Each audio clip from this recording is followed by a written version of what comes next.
I'm Jennifer Wendland with RV Lifestyle, and I've been RVing for more than a dozen years. Mike, our dog, and I travel around 3/4 of the year and spend the remaining time in our stick and bricks house in Michigan.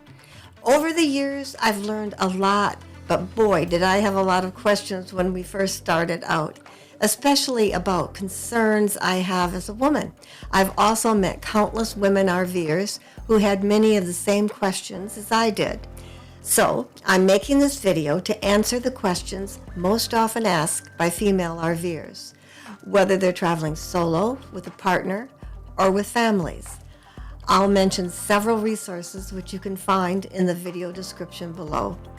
Let's start with the biggest concern female RVers have. Is RVing safe, particularly if a woman travels alone?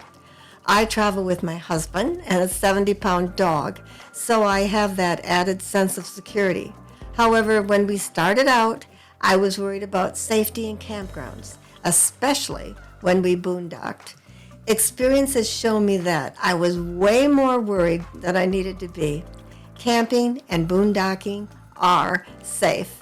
Of course, you must always take safety precautions, especially if you're a solo female RVer. Some quick tips to be and feel safer are to travel with a dog, install an RV security system, place man-sized boots outside your door while at camp, never tell anyone you're alone while you travel. Your husband, brother, or giant dog is always somewhere nearby. Use Life 360 or a similar app so someone always knows where you are. Trust your gut. If something feels off, drive away. How do I back up when no one is around to help? Before you go on your trip, invest in a backup camera system. It essentially becomes your backup buddy. Always get out and walk your campsite before you park. And don't forget to look up. You can set orange cones where you need to park so that you can see from your mirrors. Use these to guide you in and show you where to stop. And practice. Find a big parking lot and practice backing up. Do it as many times as needed to become comfortable. What if I'm not strong enough to open or lift something? Leverage is key. Always carry a long-handled wrench and pliers in your toolbox. If a cap or connector is too tight, these tools can help you get the leverage you need to open or loosen it. For heavy items, think more about sliding rather than lifting. For e-bikes, for instance, invest in a rack with a ramp. For storing heavier items in your RV basement, buy or build a ramp to slide things up. But never forget about your camping neighbors. Your fellow RVers are almost always happy to help. What if I don't know how to do any repairs or maintenance?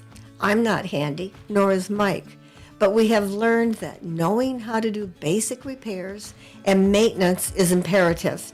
It will save you time, money, and headaches in the long run. We recommend an RV Tech Home Study course that teaches you the basics in an easy-to-understand way. The link is in the description below. How do I gain confidence with towing or driving an RV? Practice, practice, practice. With time and experience comes confidence. So the real question is, how do I gain the courage to get behind the wheel the first time? The answer is to look at your fellow women RVers. If they can do it, so can you. You can also ease into it and even take an RV driving course.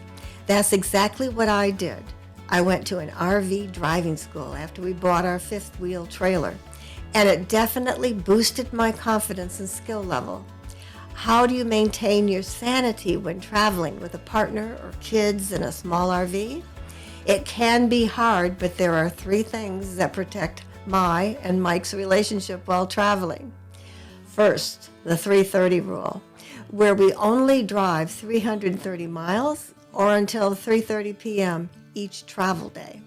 Second is minimize clutter and ensuring everything in the RV has a home, a place where it is kept, when not in use.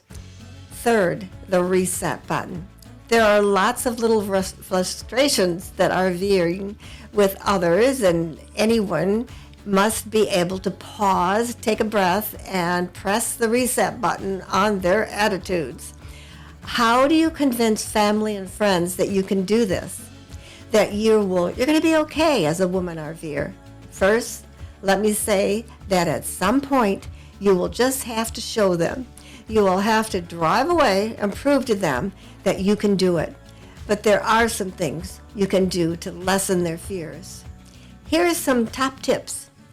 Reassure them that you're going to start with small trips and work your way up. Tell them about adding security features or strategies you're using. Connect with them using the Life 360 app so they always know where you are. Remind them that you can always quit. If it's not what you thought or you realize you're not up to it, you simply come back home.